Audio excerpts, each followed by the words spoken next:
late Tuesday night and Wednesday morning. The changeover to sleet and snow may not occur until Wednesday afternoon over the southern Pennyrile region of western Kentucky. The snow will then taper off from northwest to southeast Wednesday night. The main impact. By early Thursday morning, snowfall totals are expected to range from 2 to 5 inches along the northern periphery of southern Illinois up to 6 to 8 inches southeast of the line from Petersburg, Indiana to Carbondale, Illinois to Powder Bluff, Missouri. Locally higher amounts are likely where snow banding occurs.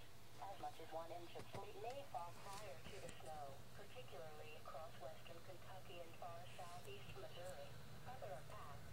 This much snow and sleet will cause significant travel issues across the region.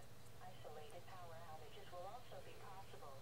Make preparations now for this upcoming winter storm. Stay tuned for updates and a probable upgrade to a winter storm warning later today. Here are the 9 a.m. observations for the southern Illinois area. At Marion, under cloudy skies, it was 41 degrees. Dew point was 39. The relative humidity 93%. Wind was south at 17 miles an hour. The pressure was 29.94 inches in Fallen. At Carbondale, under cloudy skies, it was 40 degrees. Dew point was 37. The relative humidity 89%. Wind was south at 22 miles an hour, gusting to 30. That's a wind chill of 30. At Harrisburg, under cloudy skies, it was 42 degrees. Dew point was 42.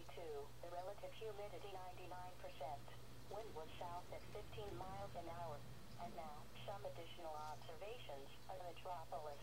Fog was reported. Temperature was 41 degrees. The wind was south at 5 miles an hour. At Cape Girardeau, fog was reported.